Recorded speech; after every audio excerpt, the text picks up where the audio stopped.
प्यारे बच्चों, आज हम लोग एक्सरसाइज 6.5 का क्वेश्चन नंबर 15 पढ़ेंगे, उसका सलूशन निकालेंगे। क्वेश्चन नंबर 15 में दिया का है कि in an equilateral triangle ABC D the point on side BC such that BD equal to 1/3 of BC prove that 9AD square equal to 7AB square.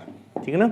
यह क्या कह रहा है? कहने का इसका मतलब यही है कि कोई हमारा इक्विलेटरल ट्रायंगल ABC है, D क्या है, साइड BC पर कोई पॉइंट है, वह D इस तरह से है कि वह जो है BD क्या है, वह जो है BC का 1/3 है। तो हमको प्रूफ क्या करना है कि 9AD का स्क्वायर इक्वल टू 7AB का स्क्वायर। सपोज कर लीजिए यही कोई हमारा क्या है, इक्विलेटरल ट्रायंगल है। इक्विलेटरल ट्रायंगल में क्या होता है, सभी तीनों साइड आपस में इक्वल होती हैं। सपोज कर लीजिए यह A हो गया, B हो गया और C हो गया, D यहाँ पर कोई एक पॉइंट दिया हुआ है। ठीक ना।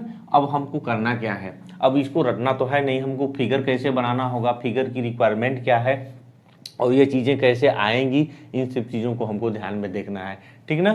तो यहाँ D एनी पॉइंट है, ठीक ना, क्या है BD।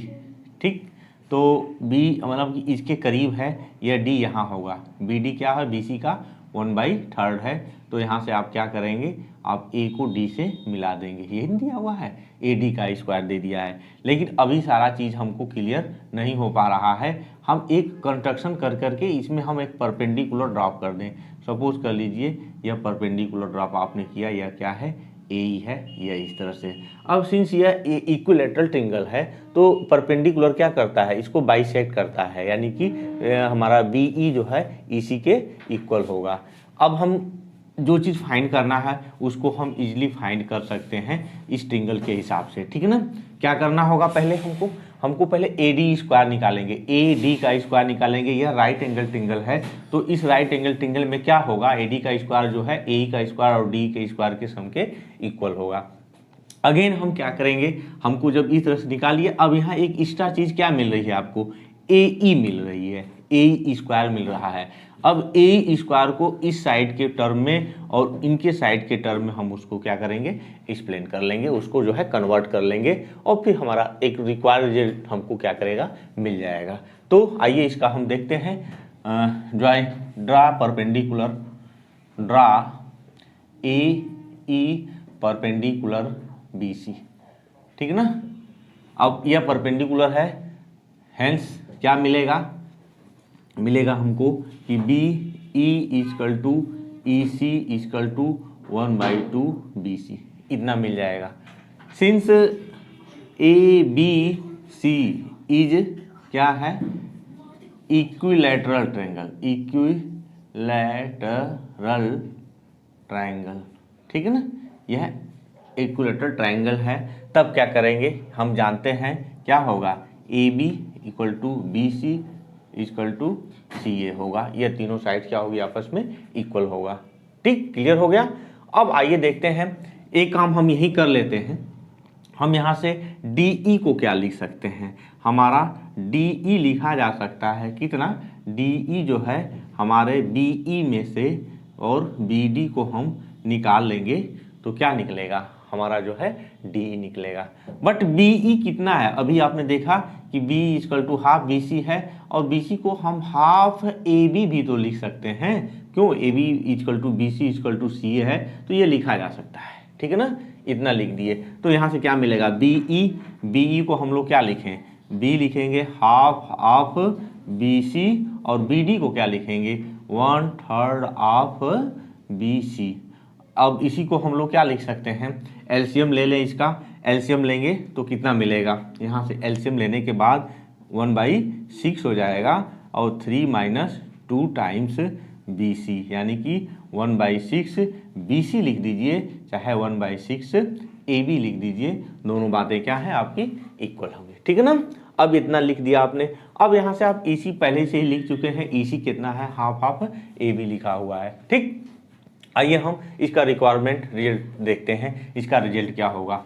In triangle ADE angle E equal to 90 degree है, तो क्या होगा, AD का स्क्वायर इक्वल टू AE का स्क्वायर और DE का स्क्वायर हो जाएगा। ठीक है ना। अब करिएगा आप यहाँ से ए ई का स्क्वायर, ठीक है ना। तो ए ई हमको नहीं मालूम है। अब हम करते क्या है, एंड किस ट्रिंगल से, ट्रिंगल ए ई सी ना, इन ट्रिंगल ए ई सी एंगल ई कितना है इसमें, अगेन 90 डिग्री है, ठीक है ना। इसकी वैल्यू कितना है, 90 डिग्री है। तब क्या मिलेगा, अगेन हमको यहाँ से मिलेगा कितना, कि ए सी का स्क्वायर इक्वल टू ए ई का स्क्वायर प्लस ई सी का स्क्वायर। अब हम ए ई स्क्वायर की वैल्यू रख दें, इसको एक नंबर पहले दे देते हैं, ठीक ना। तो यहाँ से आपका ए ई का स्क्वायर कितना हो जाएगा, ए सी का स्क्वायर माइनस ई सी का स्क्वायर। ए सी को हम क्या लिख सकते हैं, ए बी लिख सकते हैं ना, ए बी का स्क्वायर। और ई सी को हम यहाँ से क्या लिख सकते हैं, ई सी जो है हाफ ना, हाफ ऑफ ए बी का होल स्क्वायर। यानी कि ए स्क्वायर कितना मिलेगा, ए बी का स्क्वायर माइनस 1/4 ए बी का स्क्वायर, यानी कि 3/4 ए बी का स्क्वायर।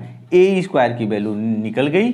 अब हम क्या करेंगे, पुटिंग द वैल्यू ऑफ, क्या करेंगे कि putting the value of, putting the value of, किसकी वैल्यू, ए ई की और डी ई की value of A E and D E in 1 में जब वैल्यू सब्स्टिट्यूट करेंगे तो कितना मिलेगा, ए डी का स्क्वायर। आपका ए ई कितना आया है, 3/4 ए बी का स्क्वायर। और अभी अभी आपने निकाला था कहाँ, डी ई कितना था, 1/6 ए बी का स्क्वायर, 1/6 ए बी, यहाँ से होल स्क्वायर हो जाएगा। यहाँ से आप क्या मिलेगा, ए डी का स्क्वायर 3/4 ए बी का स्क्वायर, यहाँ से ए बी का स्क्वायर टर्म में 34 हो गया।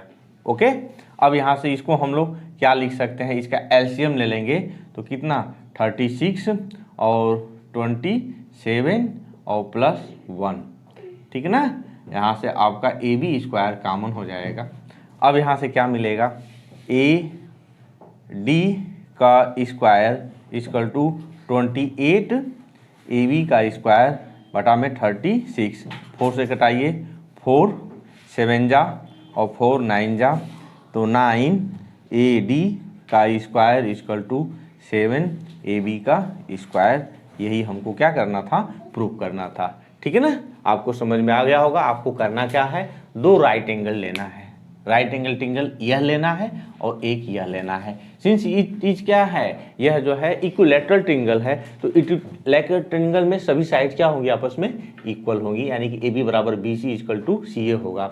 अब यह कोई भी हम इस पर परपेंडिकुलर ड्रॉप करेंगे इसके वर्टेक्स से किसी भी साइड पर, तो उसको क्या करता है, परपेंडिकुलर बाइसेक्ट करता है। तो बाइसेक्ट करेगा तो उसके हिसाब से यह है। अब 2 ट्रिंगल्स आप ले लिए, ट्रिंगल्स यह ले लीजिए कि हमें एक रिजल्ट इसमें ए डी स्क्वायर दिया हुआ है, तो इसको हम मेजर रखेंगे। मेजर रखने का मतलब क्या है, ए डी का स्क्वायर इक्वल टू ए का स्क्वायर और डी का स्क्वायर। डी की वैल्यू पहले ही निकाल चुके हैं और ए की वैल्यू हम क्या करेंगे, इस ट्रिंगल से, इस राइट एंगल ट्रिंगल से ए का स्क्वायर की वैल्यू हम लोग निकाल सकते हैं, ठीक है ना। जरूरी नहीं है कि उसी से निकालें, हम इससे भी निकाल सकते हैं, किसी से भी निकालेंगे यही वैल्यू आएगी। क्या वैल्यू आएगी, 3/4 ए बी का स्क्वायर आ जाएगा। फिर इसमें हम क्या करेंगे, इसको सब्स्टिट्यूट कर देंगे। सब्स्टिट्यूशन करने के बाद आपका यह जो है रिजल्ट निकल जाएगा, ठीक है ना। तो आपको यह समझ में आ गया क्वेश्चन नंबर 15। अब हम जो है क्वेश्चन नंबर आपको 16 बताएंगे। प्यारे बच्चों, आज हम लोग एनसीईआरटी मैथमेटिक्स का एक्सरसाइज 6.5 का क्वेश्चन नंबर 14 से लेकर के क्वेश्चन नंबर 16 तक अब तक जितना देखे हैं उसमें से यह जो है लास्ट क्वेश्चन है आपका, क्वेश्चन नंबर 16। आज हम क्वेश्चन नंबर 16 के विषय में आपको बताएंगे। क्वेश्चन नंबर 16 आपका क्या कर रहा है, क्वेश्चन नंबर 16 में क्या दिया हुआ है। क्वेश्चन नंबर 16 यही कर रहा है कि in a quadrilateral triangle prove that 3 times the square of one side is equal to the 4 times the square of one its altitude. ये हमको करना है, इसको हमको आज सॉल्व करना है, ठीक है ना। तो सिंस क्या दिया हुआ है, क्वाड्रिलेटरल ट्रायंगल दिया हुआ है, तो क्वाड्रिलेटरल ट्रायंगल में क्या होता है, उसकी तीनों साइड्स क्या होती हैं, आपस में इक्वल होती हैं। यह आपका क्वाड्रिलेटरल हो गया, ए बी सी, ठीक है ना, तीनों साइड इक्वल है। सपोज कर लेते हैं हमारे इस सुविधा के लिए यह क्या हो जाएगा, यह सपोज कर लेते हैं यह साइड कितना है, ए है, यह साइड क्या है, तीनों ए है, ठीक। यह दिया है आपका इक्विलैटरल ट्रायंगल। अब कह रहा है कि इसका एक एल्टीट्यूड, सपोज कर लीजिए एल्टीट्यूड किसी भी वर्टेक्स से तीनों एल्टीट्यूड की वैल्यू क्या होगी, हाइट सबकी सेम होगी। तो सपोज कर लेते हैं एक एल्टीट्यूड इसका यह दिया हुआ है, इसकी हाइट कितना है, एच है, इसको हम मान लेते हैं, और यहाँ इस पर डी पॉइंट पर ये इसको इंटरसेक्ट कर रहा है, ये एल्टीट्यूड हो गया।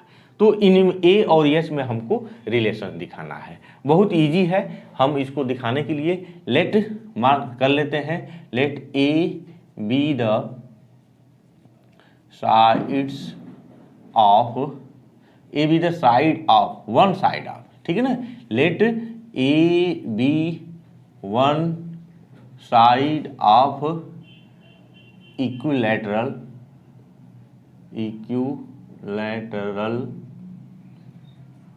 ट्रायंगल ए बी सी, ठीक है ना, and H B height of one altitude of A B C, इतना चीज हम लेट कर लेते हैं, ठीक है ना।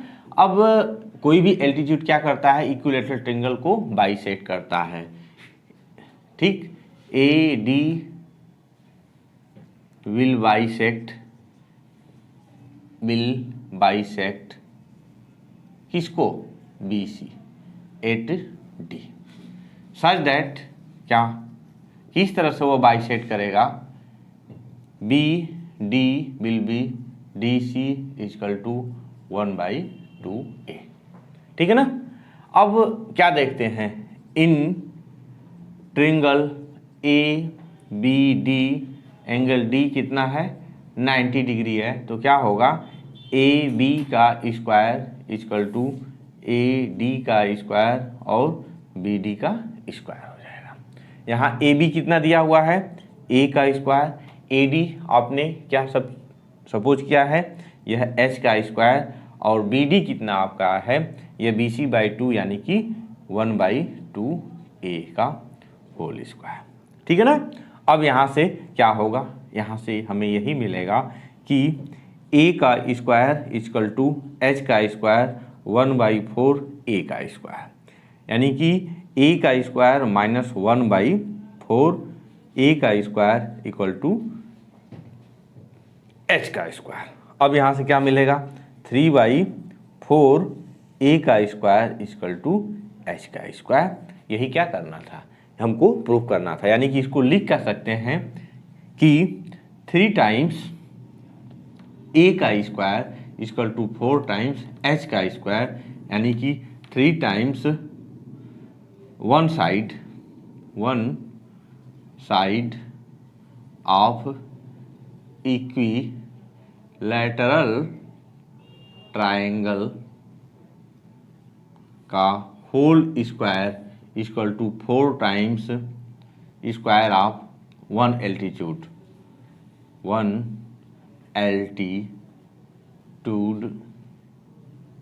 ऑफ इक्विलैटरल, ठीक है ना, इसका होल स्क्वायर। यही हमको प्रूव करके दिखाना था। तो आपको समझ में आ गया होगा। इसको करने के लिए अगर हम फर्स्ट ऑफ ऑल साइड को मान लें और एक एल्टीट्यूड की हाइट मान लें, सारे इसमें एल्टीट्यूड आपस में बराबर होते हैं, और एल्टीट्यूड क्या होता है, इसको बाइसेक्ट करता है। इस चीज़ को ध्यान में रख करके इसको सॉल्व करेंगे, ये क्वेश्चन आपका सॉल्व हो जाएगा, ठीक है ना। ये बहुत ही इंपॉर्टेंट क्वेश्चन है, आपके बोर्ड के एग्जाम में पूछता है, आप इसको अच्छी तरह से देख लेंगे। धन्यवाद।